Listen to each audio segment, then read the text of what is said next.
tu attends ne vient pas,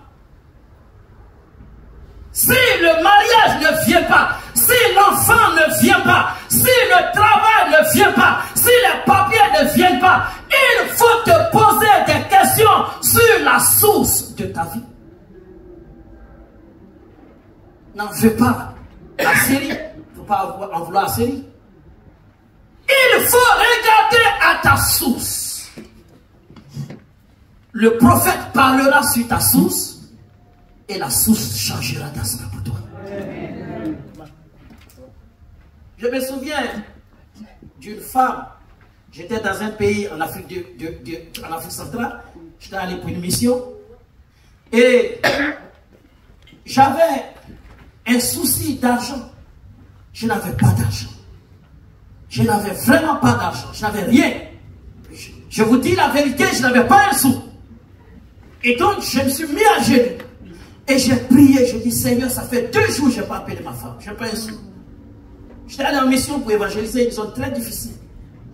Et je n'avais pas un sou. Et j'ai prié, Seigneur, donne-moi de l'argent. Même si je suis un jeune d'ailleurs, je n'ai pas besoin d'argent pour manger. Je veux de l'argent pour appeler ma femme.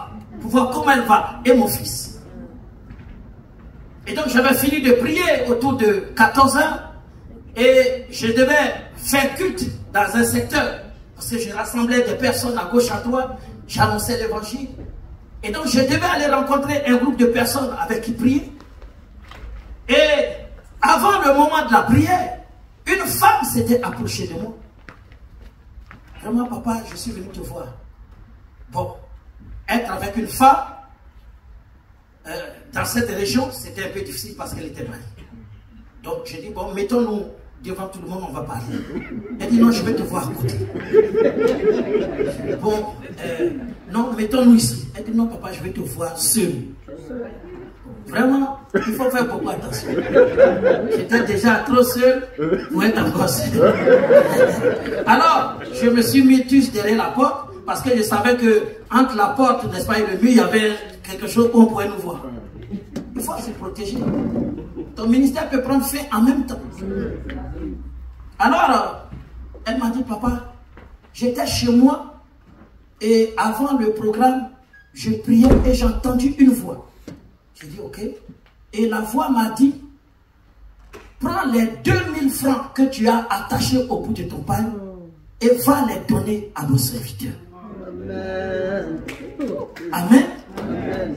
Et frère, j'ai dit, ah bon, c'est à quelle heure? Elle m'a dit, à 14 heures. C'était l'heure à laquelle je priais. Je me suis dit, certainement, c'est Dieu.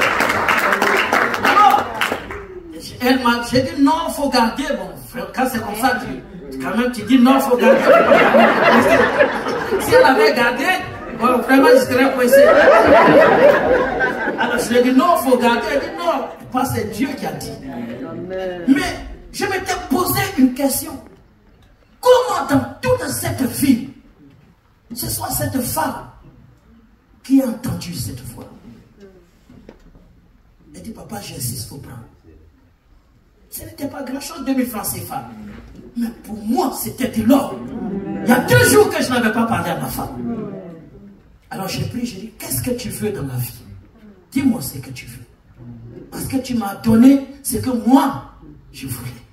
Elle m'a dit, nous sommes mariés depuis 3 ans, mon mari et moi, et nous n'avons pas d'enfant. Il m'a dit que cette année, si je n'ai pas d'enfant de lui, il va me laisser prendre une autre. Frère, je lui ai dit, parce que tu as donné les 2000, quel type d'enfant veux-tu?